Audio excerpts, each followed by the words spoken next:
오늘은 인류의 타락과 죄의 결과라는 제목으로 함께 말씀 나누려고 합니다. 본문 10절 말씀 한번 보도록 하겠습니다. 10절 말씀 같이 한번 읽어볼게요. 기록된 바 의인은 없나니 하나도 없으며. 오늘 본문은 기록된 바라고 시작을 하고 있죠. 이 로마서를 기록한 사도 바울은 오늘 본문에서 상당히 많은 구약 성경을 인용해서 이제 이야기를 하고 있어요.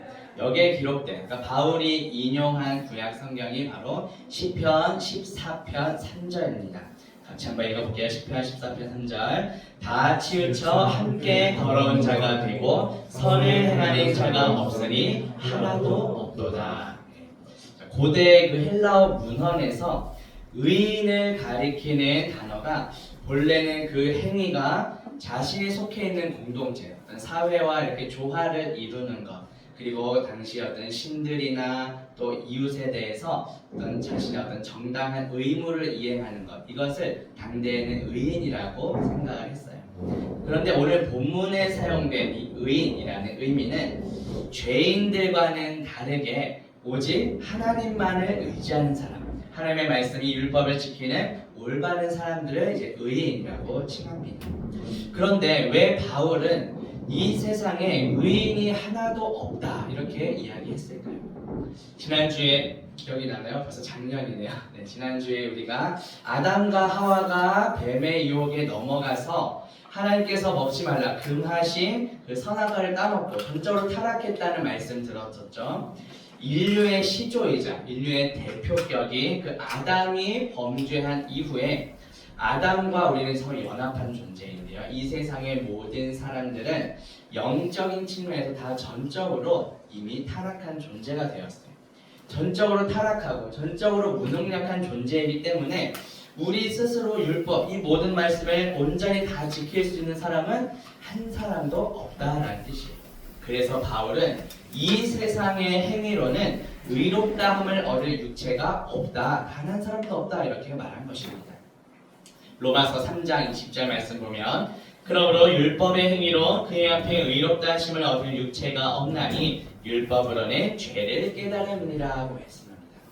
자, 여기서 조금 부연 설명하자면 지난주에, 그러니까 지난 한 주나 우리 세 가지들 등록 신방하면서 이제 다임 목사님께서 설교하시고 저도 이제 동행을 했는데요. 딱 지난주 청년부 설교 말씀이랑 비슷한 말씀을 맥락으로 해서 또 설명을 더 해주신 부분이 있어서 또 제가 추가 설명을 드리려고 합니다. 지난주 우리가 선악과에 대해 배웠었는데요. 에덴 동산에 보면 선악과만 있었던 것이 아니라 그 옆에 생명나무도 있었어요. 그런데 이 선악과는 뭐뭐 하지 말아야 돼, 나한테 오면 안 돼를 가리키는 어떤 율법을 상징했다면 생명나무는 이 율법이 가리키는 바 곧 예수 그리스도를 의미한다 이렇게 설명을 해주셨어요. 그래서 지난주에 신방 때 이걸 듣고 꼭 청년들에게 다시 얘기를 해줘야겠다 이 생각을 했었거든요. 그래서 우리는 왜 굳이 에덴 동산에 선악과를 두셔서 왜 꼭 넘어지게 만들까? 죄를 짓게 만들까? 이게 의아해할 수 있잖아요. 첫 번째는 제가 지난주 설명드린 대로 우리는 내가 주인이 아니고 내가 왕이 아니고 나는 피조물이고 나를 창조하신 분이 계시구나, 나의 왕, 나의 주인이 계시구나 를 기억하게 하는 잔치이면서 동시에 또 다임 목사가 설명해 주신 대로 그 선악과 자체는 율법, 이 율법주의적으로 우리가 빠져서 가다 보면은 다른 사람들만 판단하고 정죄하기가 쉬운데 그 율법이 가리키는 바 생명나무이신 예수 그리스도로 없다. 선악과는 너 나한테 오면 안 되고 생명나무이신 예수 그리스도를 가야 돼, 이것을 가리키는 표지판과 같은 그런 역할을 하기 위해 두셨다라는 것이죠. 부연 설명을 잠깐 드렸습니다.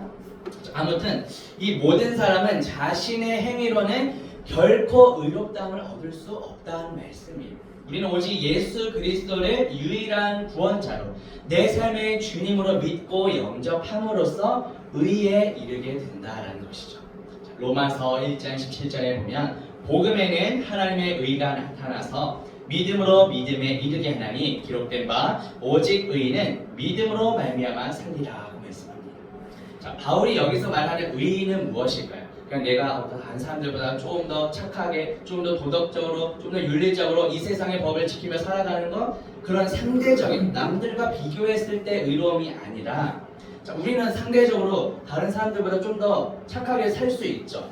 좀 더 도덕적이고 윤리적으로 살아갈 수 있겠죠. 이 세상 사람들이 그런 나를 보고 도덕적이구나, 칭찬하다, 이렇게 의롭다 이렇게 평가할 수 있을지 모르겠어요. 그런데 오늘 본문에 나타난 의로움은 그런 누군가에 비교해서 이 세상의 법을 잘 지켜서 윤리적으로 도덕적으로 칭찬받는 그 정도 수준의 의가 아니라 궁극적인 의로, 하나님께서 공의로우신 하나님께서 의롭다 하고 인정하신 어떤 절대적인 의로움을 가리킨다. 그렇기 때문에 그러한 창조주 하나님의 절대적인 의의 기준으로 볼 때는 우리 인간의 행위로서, 나의 행위로서 의롭다고 인정받을 만한 사람이 단 한 사람도 이 세상에는 없다. 그 얘기를 지금 하고 있는 거예요. 우리는 전적으로 부패하였고 우리는 전적으로 타락했기 때문에 우리 인간 스스로의 힘으로는 결코 하나님 앞에서 의롭다함을 얻을 자가 없다라고 말씀합니다. 죄의 결과인 심판에서 우리 스스로를 구원할 수 없기 때문에 우리에게는 우리를 누군가 구원해줄, 우리를 죄와 사망의 노예에서 건져줄 어떤 구원자, 그 존재가 필요하다는 것이죠. 그 구원자가 누구십니까? 우리는 누구로 고백하고 있죠? 예수 그리스도가 나의 삶의 유일한 구원자라고 우리 고백하고 있죠. 그래서 고린도전서 1장 30절에 보면 예수는 하나님으로부터 나와서 우리에게 지혜와 의로움과 거룩함과 구원함이 되셨다. 예수님 자체가 의로움이시다라고 성경이 말씀하고 있죠. 그래서 하나님께서는 우리의 죄악된 모습이 아니라 우리를 예수 그리스도의 보혈로 덮어주셔서 그 예수 그리스도의 의로움을 보시고 우리도 의롭다고 여겨주신다라는 것이죠. 이것이 좀 교리적인 용어로 치면 칭의라고, 의롭다고 칭해주신다. 실제로 우리는 의로운 존재가 아닌데 우리를 위해 십자가에서 죽으신 예수 그리스도의 의로움을 보시고 그 예수님의 의로움 때문에 우리도 의롭다 여겨졌다라는 거예요. 이 여겨주신 것이 은혜이지. 그래서 로마서 3장 24절에 보면 그리스도 예수 안에 있는 속량으로 말미암아 하나님의 은혜로 값없이 의롭다 하심을 얻은 자 되었느니라. 속량이라는 것은 값을 지불해서 노예를 해방시켜주는 것을 의미합니다. 자, 우리는 본래 죄와 사망의 노예였어요. 그런데 예수 그리스도께서 십자가에서 흘리신 피로 우리가 져야 할 모든 죄의 빚을 대신 다 갚아주셨어요. 예수 그리스도께서 다 이루어주신 그 구원을 우리는 값없이 선물로 받은 거죠.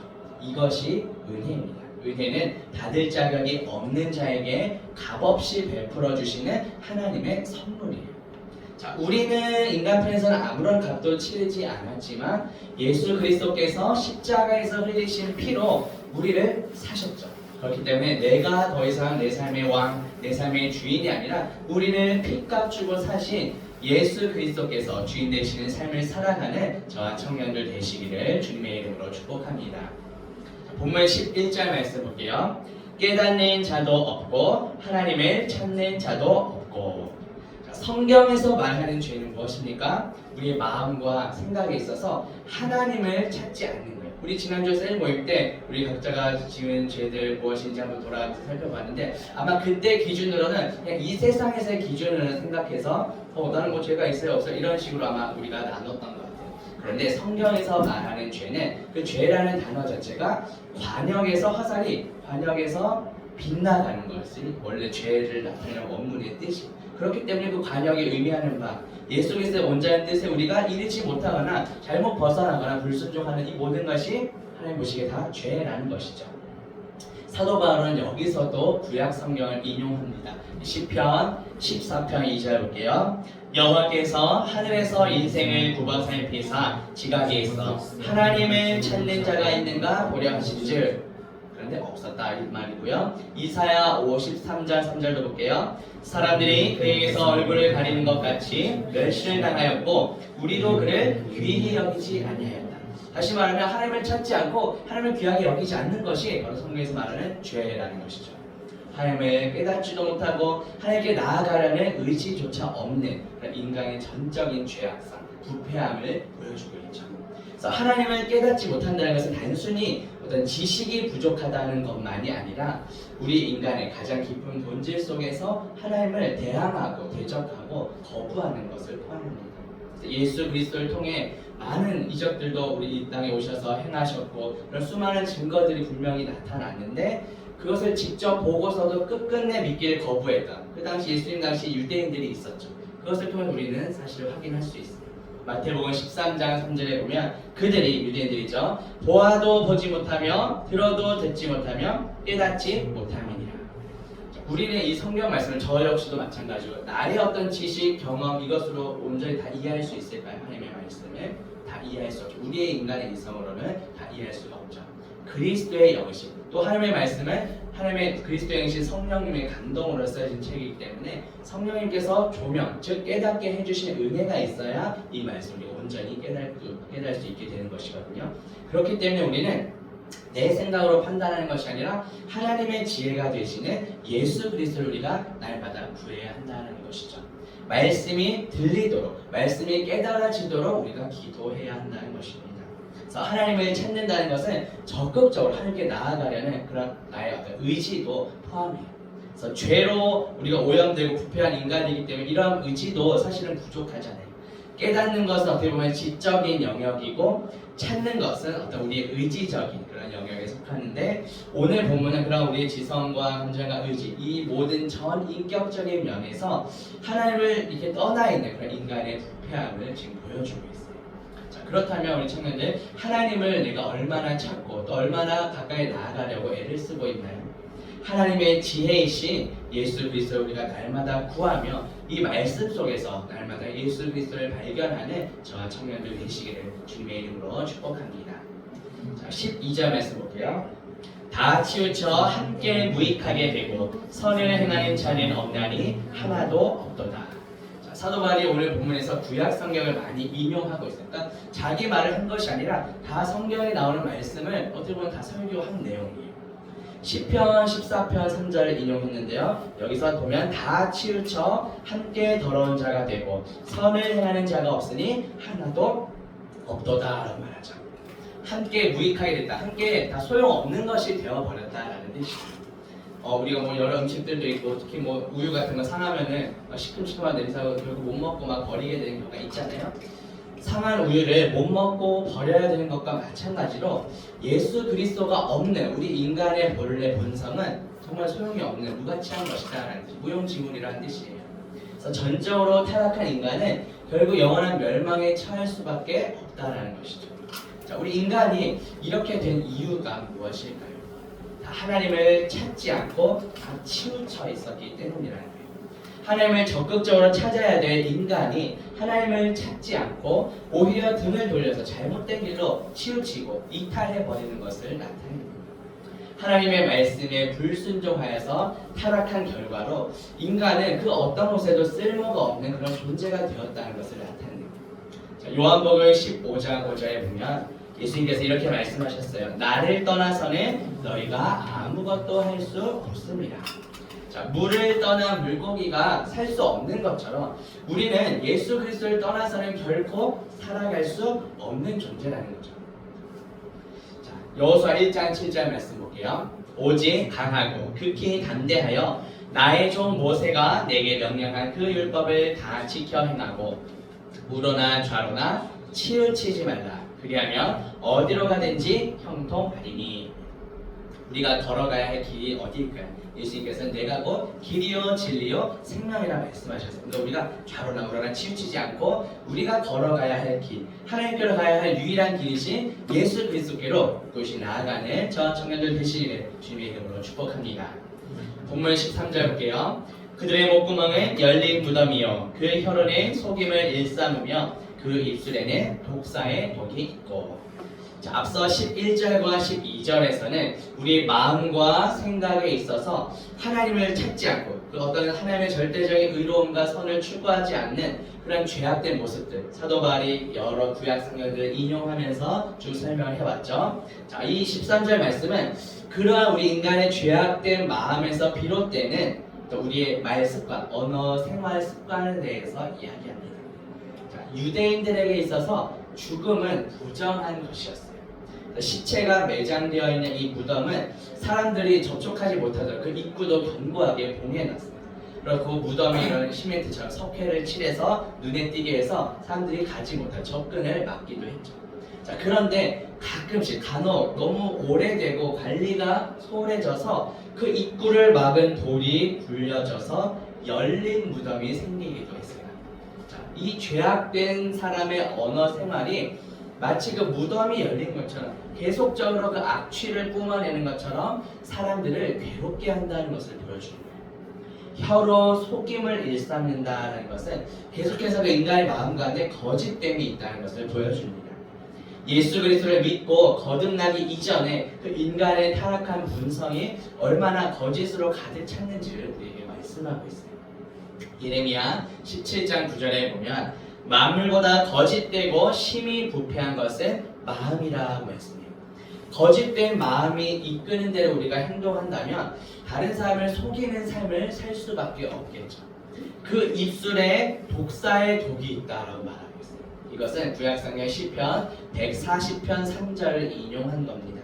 시편 140편 3절에 보면 뱀같이 그 혀를 날카롭게 하니 그 입술 아래에는 독사의 독이 있나이다. 셀라 이렇게 말하죠. 입술에 독사의 독이 있다는 것은 인간의 말이 다른 사람의 감정을 상하게 하고 그 마음과 인격을 죽이는 어떤 치명적인 독과도 같다라는 의미예요. 하나님을 떠나 있고 예수 그리스도의 은혜로 거듭나지 못한 그 사람들의 언어가 얼마나 다른 사람들에게 치명적인 영향을 주는지를 보여줍니다. 야고보서 3장 8절도 이렇게 경고하죠. 혀는 능히 길들일 사람이 없나니 쉬지 아니하는 악이요 죽이는 독이 가득한 것이라고 했습니다. 우리의 혀를 능히 길들일 사람이 없다고 성경이 말씀하는 거예요. 오늘 본문 14절에 보면 그 입에는 저주와 악독이 가득하다고 말하죠. 이 표현 역시 시편 7절의 인용입니다. 그의 입에는 저주와 거짓과 포악이 충만하며 그의 혀 밑에는 잔해와 죄악이 있나이다.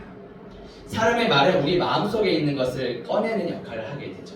우리 마음에 가득한 것을 밖으로 내뱉는 것이 우리 인간의 말인데요. 그 입에 저주와 분노, 어떤 증오와 가혹함 이런 것이 가득한 사람들은 그런 것들이 그 사람의 마음을 지배한다는 것을 보여줘요. 그 사람의 언어 습관이나 생활을 보고 그 사람의 마음에 무엇이 가득한지 우리가 볼 수 있다는 것이죠. 마태복음 12장 34절에 보면 독사의 자식들아 너희는 악하니 어떻게 선한 말을 할 수 있느냐 이는 마음에 가득한 것을 입으로 말함이라 말하죠. 지난주 나눔이었나요? 목사님 욕해본 적 있나요? 그러는데 성경에 보면 예수님도 욕을 하셨죠. 이 독사의 자식들아 이렇게 혼내셨어요. 자, 우리의 마음에는 무엇으로 지금 가득 차 있나요? 또 우리의 언어 생활은 어떠한지 한번 돌아봅시다. 우리는 전적으로 타락한 존재죠. 그렇기 때문에 우리 스스로의 힘으로는 참된 기쁨과 평안과 사랑을 누릴 수가 없어요. 원천적으로 우리 죄의 문제를 근본적으로 해결해 주신 우리 주 예수 그리스도 안에서만 참된 기쁨과 평안과 만족을 누릴 수가 있습니다. 그 주님 안에서 우리가 기쁨과 평안을 누리지 못한다면 우리 속에 가득 차 있는 그 죄악된 본성으로 인해서 그 죄악된 본성이 우리 언어로 이 입술을 통해서 말로 나올 수밖에 없게 된다는 것이죠. 요한복음 15장 11절에 보면 내 기쁨이 너희 안에 있어 너희 기쁨을 충만하게 하려 함이라 이렇게 말하고 있고요. 또 요한복음 14장 27절에서는 나의 평안을 너희에게 주노라 내가 너희에게 주는 것은 세상이 주는 것과 같이 아니하리라 말하죠. 그러니까 세상에서 물론 잠시 잠깐의 기쁨과 만족을 누릴 수는 있겠죠. 물질이나 여러 가지 것들을 통해서 잠시 잠깐의 우리가 기쁨과 즐거움을 누릴 수는 있을지 모르겠지만 영원하진 않다는 거죠. 영원한 기쁨, 참된 기쁨과 평안은 오직 누구 안에 있다고요? 우리 주 예수 그리스도 안에 있다고 예수님 말씀하셨습니다. 오직 예수 그리스도 안에서 참된 기쁨과 평안을 누리며 살아가는 저와 청년들 되시기를 주님의 이름으로 축복합니다. 본문 15절 볼게요. 그 발은 피 흘리는데 빠른지라. 이것도 이사야 59장 7절을 인용한 것인데요. 그 발은 행악하기에 빠르고 무죄한 피를 흘리기에 신속하며 라고 말하죠. 사도 바울은 지금 이사야 말씀을 인용하면서 하나님을 멀리 떠난 사람들의 이 발이 피를 흘리는 데 매우 빨랐다, 매우 신속했다는 것을 보여주고 있습니다. 자, 전적으로 타락한 인간들이 얼마나 그 죄악성이 심각한지를 지금 보여줍니다. 우리 인류 역사를 돌아봐도 전쟁이 요즘도 그렇고 끊이지 않고 지금 일어나고 있잖아요. 자, 가장 처음은 그 아담과 하와의 아들이었던 형 이름 누구죠? 가로 시작하고 인으로 가는 가인이 누굴 죽였죠?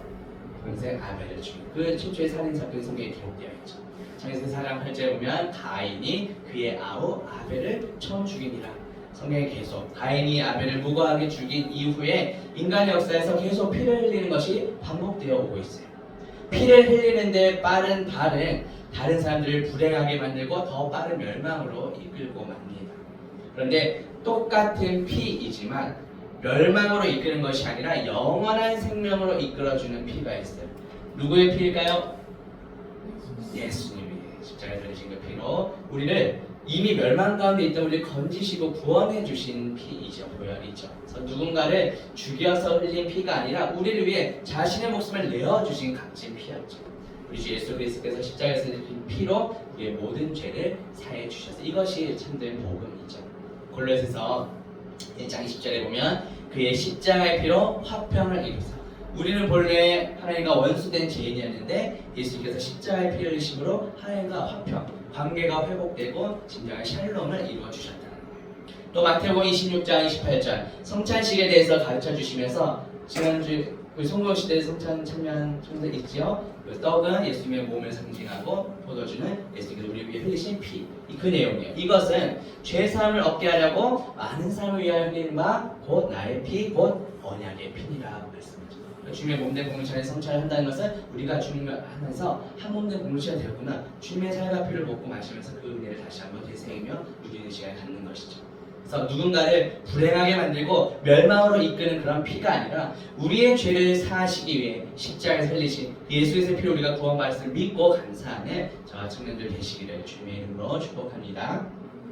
보면 16절 보시면 파멸과 고생이 그 길에 있어 라고 말씀하죠. 악인의 인생은 결국 불행하다라는 거예요. 파멸은 철저하게 파괴되는 것이고요. 고생은 어떤 비참함, 고통 이런 것들을 의미합니다. 악인은 정신적으로나 육체적으로 심한 고통을 겪게 되고 그 절망에서 비참함 속에서 헤어나오지 못할 것이다 라고 말하고 있는 거예요. 자, 오늘 본문은 우리 인간이 아무리 스스로 애쓰고 노력하고 행복을 평화를 추구한다 하더라도 하나님을 떠나서 예수 그리스도를 떠나서는 결코 아무것도 이룰 수 없다는 것을 보여주고 있습니다. 우리가 안고 있는 우리에게 찾아오는 어떤 고난이나 모든 문제에 대한 해답을 찾기 위해서는 그 해답이 우리에게 있지 아니하고 먼저 하나님과의 관계가 회복되어야 한다는 것을 보여주고 있어요. 이 세상에서의 행복과 평안은 잠시 잠깐이죠. 영원하지 않습니다. 진정한 행복과 평안은 오직 누구 안에 있습니까? 예수 그리스도 안에 있죠. 물론 우리가 그러니까 행복, 복, 축복 이렇게 하면은 우리가 떠오르는 어떤 이미지들이 있죠. 그런데 성경에 보면 물론 이 땅에서는 악인도 잠시 잠깐 형통할 수 있고 오히려 예수 그리스도를 잘 믿는 성도가 고난을 받을 수도 있다고 말합니다. 요즘 우리 어른들 새벽 기도 때 본문이 욥기서인데 그거 아주 잘 보여주는 본문이죠. 자, 그렇지만 성도 받는 고난은 장차 영광이 약속되어 있습니다. 로마서 8장 18절에 보면 생각하건대 현재의 고난에 장차 우리에게 나타날 영광과 비교할 수 없도다 라고 말하고 있죠.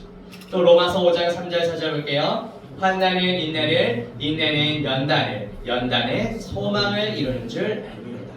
그러니까 우리가 예수를 믿는다고 해서 이 땅에서 생각할 우리가 생각하기에 어떤 행복, 기준, 축복 이런 꽃길이 펼쳐지는 거나 이것이 아닐 수도 있죠. 이 세상에서는 잠시 잠깐 오히려 고난이 닥칠 수도 있어요. 성도에게. 하지만 그 성도의 고난은 장차 우리에게 나타날 영광을 비교할 수 없다. 그것이 궁극적으로 우리에게 인내를 만들고 궁극적으로 소망을 만들어낸다. 이것을 지금 성경이 약속하고 있다는 거죠. 이 땅에서 잠시 잠깐 형통해 보이는 그 악인들은 궁극적으로는 최후 멸망과 심판이 있죠. 그렇지만 이 땅에서 잠시 잠깐 환난을 겪고 고난당하는 성도들은 궁극적으로는 우리의 소망 되시는 예수 그리스도와 영원토록 동행할 것이다. 이것이 약속된 축복이라는 것이죠. 이 약속의 말씀을 붙잡고 우리의 유일한 소망 되시는 예수 그리스도와 늘 동행하는 저와 청년들 되시기를 주님의 이름으로 축복합니다. 보면 17절 볼게요. 평강의 길을 알지 못하였고. 그래서 사도 바울은 이사야서 59장 8절을 인용합니다.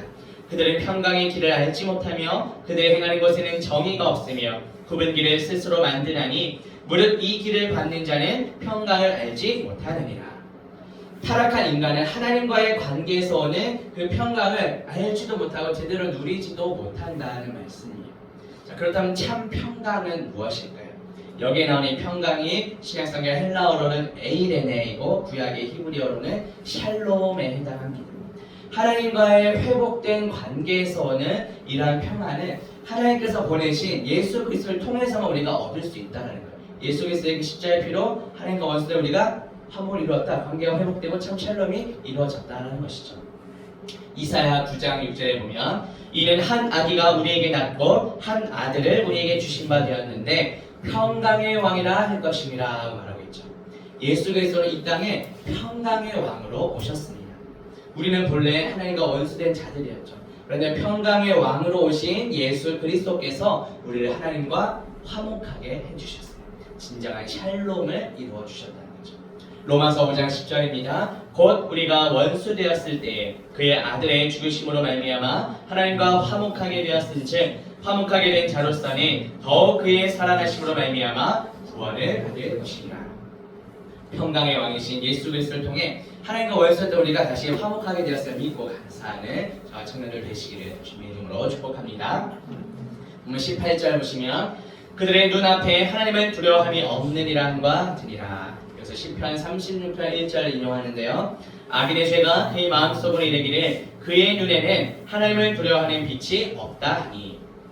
하나님을 두려워하지 않을 정도로 교만한 그 악인의 모습을 보여주고 있어요. 지난주에는 성령님과 아마 경외함 그런 나눔을 아마 해줬던 것 같은데, 이 경외라는 것은 단순히 막 두려워 벌벌 떠는 그런 공포심이 아니라 하나님을 존중히 여기며 공경하는 태도를 말하는 거예요. 성경에서는 하나님을 경외하는 것이 지식과 지혜의 근본이라고 말합니다.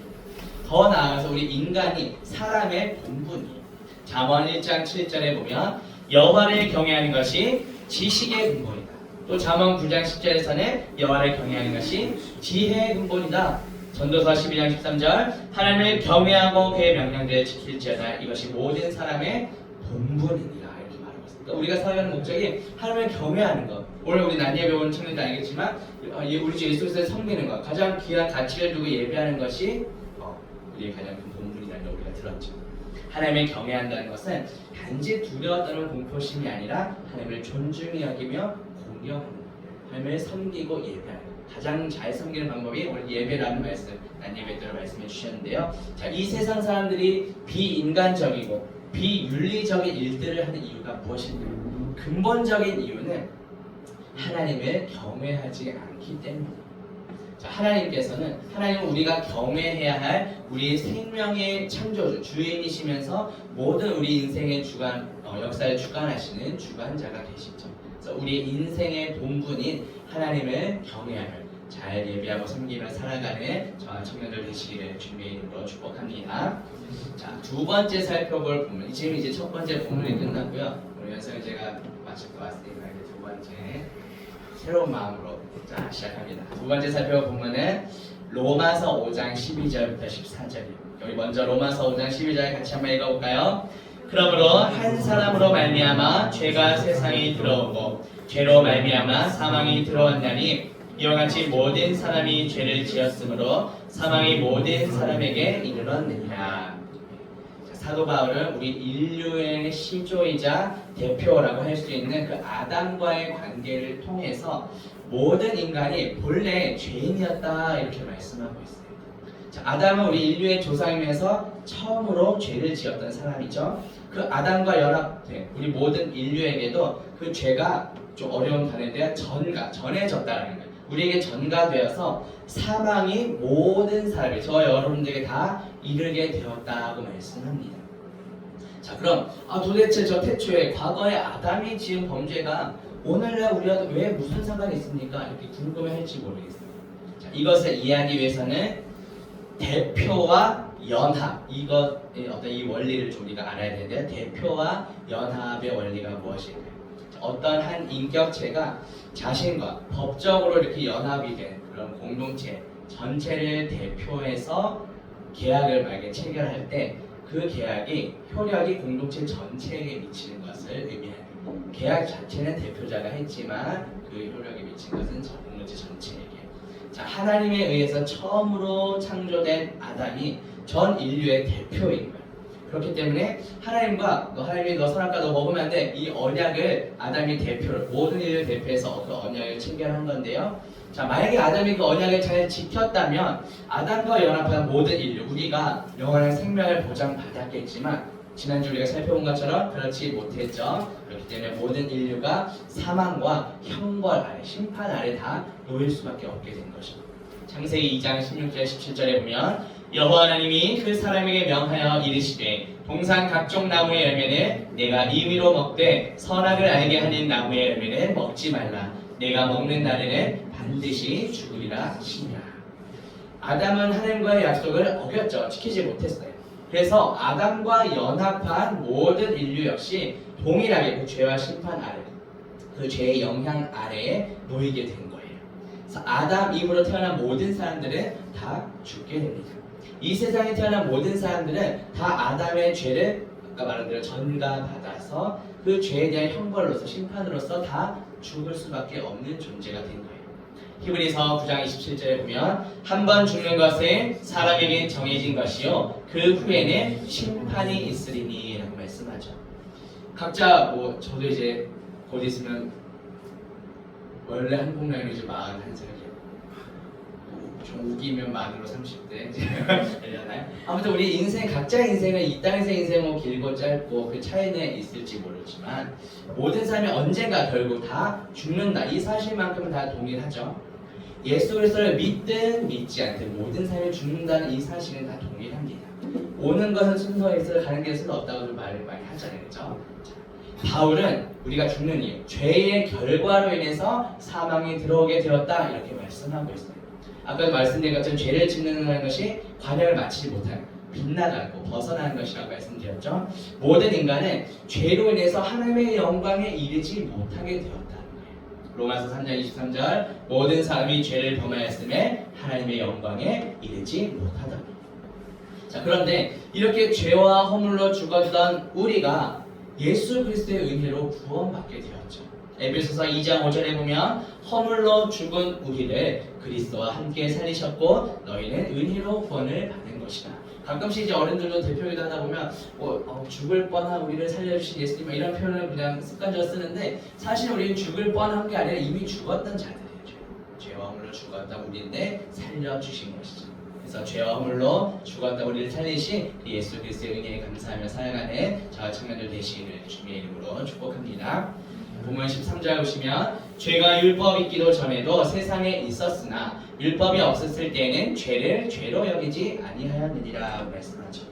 자, 아담의 범죄의 그 이후부터 이제 모세가 하나님께 율법을 받게 되잖아요. 그리고 그 이스라엘에게 그 율법을 공포하죠. 공개적으로 선포하죠. 그 전까지 사실 죄가 세상에 없었던 것은 아니라는 거예요. 존재하지 않았던 것은 아닌데 당시에도 막 아담과 모세 사이에 그 사람들도 다 죄도 지었고 죄가 여전히 존재는 하고 있었지만 그 죄가 이거 죄야 이렇게 규정할 만한 어떤 구체적인 법 조항이 그때는 없었다는 것이죠. 아담의 범죄 이후 계속해서 죄가 세상 가운데 있어 왔고 모든 사람이 죄의 지배를 받으며 살았다는 것을 여전히 보여줍니다. 하나님께서는 인간 우리 모두에게 양심이라는 것을 주셨어요. 그래서 죄가 무엇인지를 깨닫도록 인식할 수 있게 하셨다는 거죠. 그리고 그 외에도 우리가 죄를 깨달을 수 있을 만한 것들, 알만한 것들을 이 세상 피조물 가운데 어느 정도 보여주셨기 때문에 어렴풋이나마 죄를 인식할 수가 있게 해주셨어요. 그러니까 우리가 핑계할 수 없다는 거죠. 로마서 1장 20절에 보면 그의 영원하신 능력과 신성이 그가 만드신 만물에 분명히 보여 알려졌나니 그러므로 그들이 핑계하지 못할지니라 이렇게 말하죠.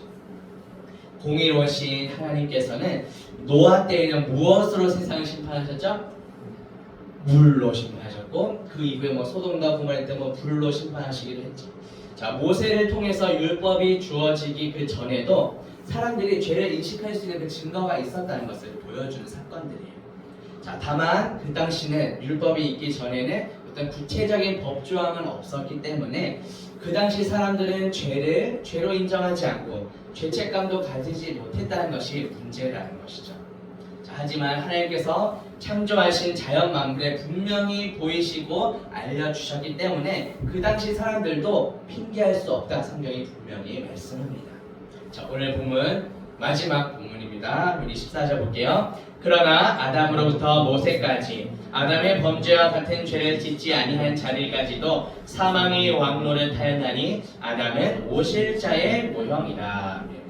자, 사도 바울은 아담 한 사람의 불순종으로 모든 사람이 죄와 사망의 지배 아래 놓이게 되었다고 말하죠. 그렇지만 두 번째 아담으로 오신 이 세상에 예수 그리스도가 오셨죠. 두 번째 아담이 이 세상에 오신 그 예수 그리스도의 십자가 의례로 모든 사람이 영원한 생명을 누리게 되었다고 말씀합니다. 아담이 범죄한 모든 인류의 어떤 대표인 것처럼 오실 자 예수 그리스도, 구원받은 우리 모든 백성들의 대표가 되시죠. 예수 그리스도는 죄가 없으신 하나님이시지만 이 땅에 죄인인 우리 인간의 몸을 입고 오셨죠. 우리 대신, 죄인인 우리 대신 십자가에서 죽으셨어요.